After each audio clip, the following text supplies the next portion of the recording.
everybody, and welcome to Taking Control, the ADHD podcast on rashpixel.fm. I'm Pete Wright, and right over there is Nikki Kinzer. Hello, Pete Wright. And we are talking about something I don't know what it is. I know, right? We're very unstructured today. This is such a roulette podcast. I can't remember the last time that I have come to a show so dramatically unprepared, intentionally. I know. It's exciting. This is good. This is very exciting. And in so doing, I don't even know how to tease what's going to come after I give all the details. I'll give you a hint. Right? Okay. All right. We're going to start this podcast, but are we going to finish it? Oh, man. I can feel it. I can feel it coming on. This is the shame of the unfinished tasks. I'm just going to, I can feel, Ouch. Okay, I'll get ready. Here we go. Okay. So we're going to talk about that. But before we do that, head over to TakeControlADHD.com. Get to know us a little bit better. Listen to the show right there on the website. Finish it. Even better than that, finish it. Subscribe to our mailing list right there on the homepage. Get an email with the latest episode each week and so much more. You can connect with us on Twitter or Facebook at Take Control ADHD and call us at 503-664-4ADD and get your voice and questions on the show. We would love to hear from you. And don't forget 5-star reviews in iTunes and recommendations in your favorite podcast player. They really do help other people discover the show when they need help and support. So pay it forward and drop us a kind review. Thank you for those of you who have done it already. We sure appreciate it. Okay. It's What nice. do we got, Nikki? It's nice hearing good stuff. It is really nice. We've had some really kind people write in. Yes. So Okay. Yes. There we go. All right. Well, on to the show. This is a topic that comes up a lot. I notice it when I do newsletter surveys, or even the people that do write into us and have questions. A lot of times this is a very common question is, I start things and I don't finish them. And it's hard on people. I was just talking to somebody in our group coaching who was talking about books, like not being able to read a book and finish a book, and this was really bothering him. And I think it's part of not just the book itself, that actual situation, but just the fact that I start things and I'm not able to finish them is really the key component here that's so frustrating. So, there's a lot of things going on here, right? And I think that I'm going to just give a little bit of education first, because starting and finishing, they're executive functions. We know that.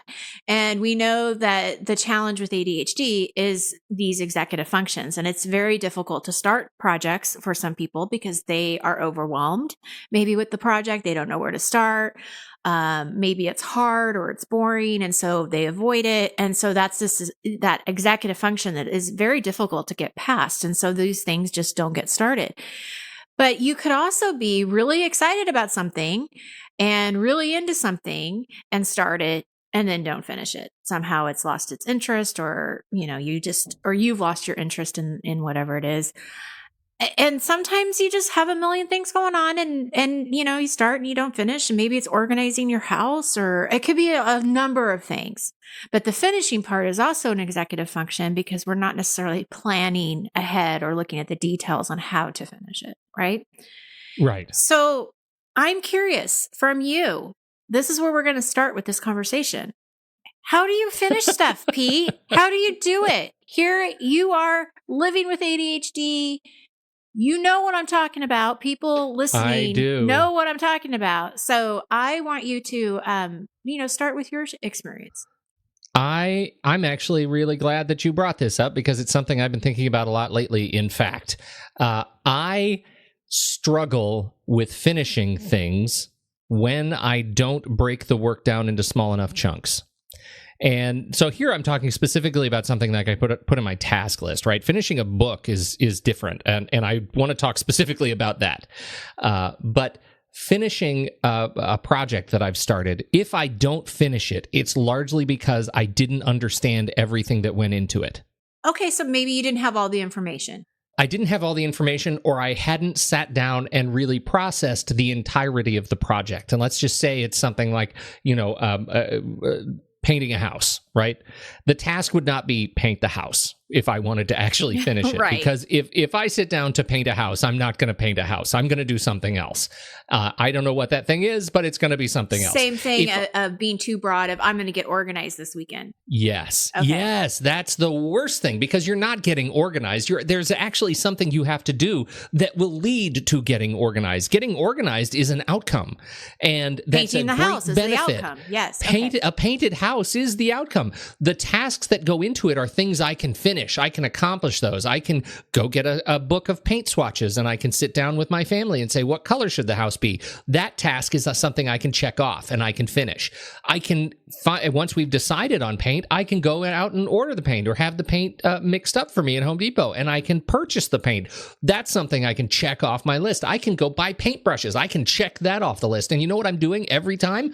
I'm finishing a task, right? I'm actively finishing something. And the more of the tasks on that paint the house list that I finish, the more likely I am to finish and achieve the end result of a painted house, right? So I'm speaking sort of metaphorically here, even though my house desperately needs to be painted. The idea here is to sit down and intentionally break the work up into what I like to call the smallest atomic units of the work that you have to, or the project that you want to get done, right? I'm using work not in professional or personal context, just the thing you want to get done. And once you do that, once you have process that and come to that point of I understand the atomic elements of everything that goes into painting a house, then I know that I am that much more likely to finish the job. And I may run into stuff I don't understand, but that at least allows me to create a task that is, hey, I need to understand what kind of brushes I need to use by researching for 10 minutes on the internet or by calling somebody I know who's a painter and get some advice. Like, those are tasks that you can check off the list. And so the more you check off, the more motivation you have to check off the next thing that you have in front of you. That's my take. I love it. I think it makes perfect sense because it also keeps moving the project forward, right? Because you're not overwhelmed with too many choices. You sort of have that next step and then that next step and then that next step. You know, it's one of those, it's like a football analogy, right? And I'm not a sports ball person. Like, I don't understand the terminology. I don't know it. But that's so true. The downs. But yeah. Right. There are downs, right? And so the odds of starting with a task that is get organized this weekend or paint the house are pretty similar, if not a little bit more remote, than doing being able to score on a I don't know, what is that, the kickoff return, right? To have somebody actually catch the ball on the other team and run 100 yards down the field and score. Like, you don't do that in it's sports not ball. real common. Like, it's not a thing that you do. And so I think it's really important to look at look at downs. Each task is just moving you closer and closer to the end zone. Oh, I love that. Yeah. That's a great visual. Like, that's great. I love that. It's even better that I'm the guy who came up with it, because I'm an idiot. I probably know more about football than you do. I guarantee you that is true. I guarantee that. That's awesome. Well, I like that. And I was just going to add to it that it doesn't even necessarily need to be action steps. I think if you've already broken it down, that's perfect. But you can also do time intervals too, right? I tell people that as well, is that if you only have 5 or 10 minutes to work on something, just do it. Just try to get that daily attention to it where you're working for small periods of time too, because that can make a big difference of at least taking the overwhelm out and making progress on that project. I also want to say you probably have to evaluate how many projects you have going on at one time. Right? Oh, I mean, yeah. How many houses do you have to paint this weekend? Right. Yeah. Because maybe you do have too many on your list and you really just have to kind of zero in and focus on what is the most important. And does it really still matter to you? Because that's the other thing that I find, especially with hobbies, like things with hobbies, you have to ask yourself, does this even really matter? Or am I just trying to finish it because I feel like I should finish it? Oh, totally. Is there power there to just let it go and say, you know what, I don't care about this anymore? That is something we don't do as a species well enough. Right. Because there's this pressure, right? Yeah. I mean, it's okay to leave well enough alone. Yeah. It's fine. Yeah, I think so too. And and I guess that would be something I would want people to take away with is like, okay, if you've got a lot of projects that are undone, which ones do really matter to you? Identify those, break those down into smaller steps, figure out when you can pay attention to it on a daily basis and plan for that. Have those daily intervals, those 10, 15 minute, whatever it is that you can do, daily intervals to work on it. But I also think the planning part is important because how are you ever going to get it done if you don't really plan for it? Because how many times have you thought, I'm going to paint the house this weekend? Lots of times. And then the weekend comes and that house is not painted. No, you didn't even buy the swatches, no. right? I have no swatches. You don't even have the swatches. Swatchless. Yeah. So I think the planning is also a really important piece, is zeroing in on what is most important and then kind of, somewhat planning. You have to plan for it somehow. Block the time. And it really, prioritizing is, it all comes down to stakes. What are the stakes of needing to get the house painted? Like the house, if the house is kind of doing fine, it's not, paint isn't peeling off, you don't have rotting wood, but you just kind of want the house to be painted. Well, and again, we're totally burying ourselves in the metaphor here, but maybe the house is okay for another week or another season. And you can actually let that go. It's when you are unable to break down what the stakes are and say, do I really need to take this on? Is paint actively peeling off the house? Do I have rotting trim around the windows? Like, are there things I have to repair on the exterior of the house that are beyond going to be beyond repair if I don't take action on this now? Then you have stakes, and that increases your personal sort of interest and investment in breaking down the project into something that you can actually take on and finish. But if it's okay, it may just be okay. It's okay to reprioritize and to let yourself have permission not to obsess on it, or permission to also just say, I'm going to take care of this later. Yeah, and not feel bad about it. And not feel bad about it. Bad. I'm going to focus on something else right now because this is more important and more pressing. And it's okay for me to put this to the side and know that you're going to deal with it later. And I think that's a hard part too, is that we want everything done. Everything feels important. And so now we're kind of going down that road of prioritizing, which is very difficult to do. But I think that what you already kind of touched upon is that, what is the impact and, what do you have time for? And those are the things you have to think about when you're prioritizing too. And does it really matter and compared to something else? I had a conversation recently with just the idea of, well, what project do I do first? And do I do A or B? And I think we have to be careful too that, you can actually do both A and B. It doesn't have to be one or the other. And I go back to this all or nothing thinking that you could balance your time where maybe you spend a half hour or so going down to the store and getting the paint swatch. And then for the next half hour later in the afternoon, you start thinking about, how you're going to approach this room. And it doesn't have to be where you paint your house and then you organize your room. It doesn't have to be one or the other. You can kind of go back and forth as long as you're keeping track of, where you're at and planning for it. And then letting everything else sort of just wait because it's okay for it to wait. And it's not a reflection of who you are. I think people get really tied into feeling shameful about that because it's this limiting belief that I can't finish things. And so maybe that's even where we start, is that stop believing that you can't finish things. You can. You just have to maybe approach it in a different way. What do you think? I feel this all the time, right? This is a kind of that perpetual feeling of I'm going, if I'm not letting somebody down, then I'm letting myself down. And therefore there is no way out of that loop of shame and guilt, right? Because there is a feeling that I've sort of internalized over years that somebody has to be let down or something's wrong. And that is just straight up false. Like, it's just not true. You don't have to always be letting somebing down, letting somebody down. You can be okay.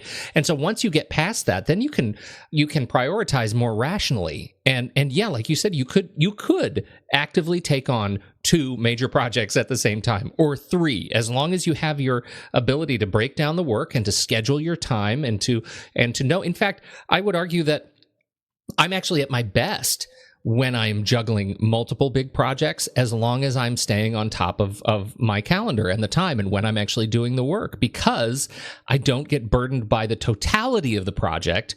I'm only burdened by the atomic units of work that I'm working on at that time. So I can work on one or two small tasks for project A. I can transition to one or two tasks for project B. I can transition to project C easily and know that I'm going to the next down, the third down, third down on every little project, and can sort of play that game accordingly and not get overwhelmed by the totality of any one project.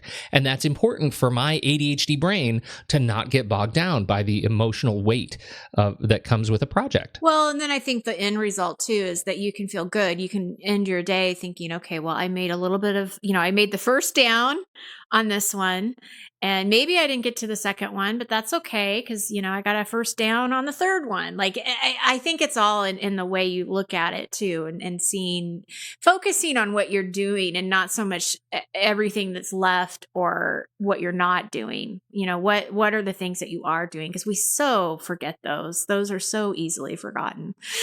Truly. Yeah. Yeah. So that's what I wanted to talk about. I wanted to talk about it. And I think that when you get down to the touchdown and you finish it, you should do a little touchdown dance. Yeah. Celebrate the game of inches. That's the truth. And raise your hand up to the sky and thank the crowd, thank God, be happy. Yeah, play some hip hop music. Exactly. Celebrate. Because it is a big deal. Do a little dance. Do a little dance. I saw. Have you seen the movie Silver Linings Playbook?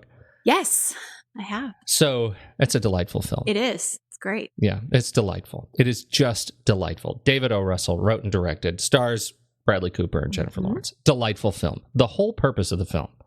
This is speaking of football. The end of the film, I'm gonna spoil it. So if you haven't seen it, you need to see it anyway. So this is the thing. But if you haven't seen it and you don't like being spoiled at all, then mute for the next 30 seconds. The end of the film, there is a parlay bet. Bradley Cooper's dad bets that this football game will go a certain direction in his favor, and that Bradley Cooper and Jennifer Lawrence are entered into this fancy dance competition, and that they will earn only 5 points because the odds of them winning are extraordinary. There's no way they're going to win. They're up against Dancing with the Stars, like caliber professional dancers, and they are just kind of wanted to do this thing. So they're not very good. And so all they need to earn is 5 points, and then this double bet, the dad will win. And the entire movie, like, they actually get their 5 points, and you're totally on the edge of their seat, and you realize 5 points is a terrible score. So the entire room is really upset for them, and then they are throwing their arms in the air, and they're screaming, and they're shouting, and the entire family is up on their feet because they got the 5 points. And nobody else in the room understood the importance of just achieving 5 points, but they did. Right. And they were able to celebrate, even though they celebrated just a game of inches. They did it, and they accomplished it, and they celebrated it. And I think that is a metaphor for every little productivity win that we have, right? I agree. Celebrate the 5 points you finished. My goodness, you may not have finished in, first place, but you finished. You earned it. That's right. And it's okay to be happy with that. I think that's great. Go see Silver Linings Playbook. There you go. There's your review, your movie review, and ADHD lesson of the day. Yep. Thank you, Nikki Kinzer. Thank you, Pete Wright. Thank you, everybody, for downloading and listening to this show. As every week, we sure appreciate your time and your attention, and we will catch you next week right here on Taking Control, the ADHD podcast and movie show.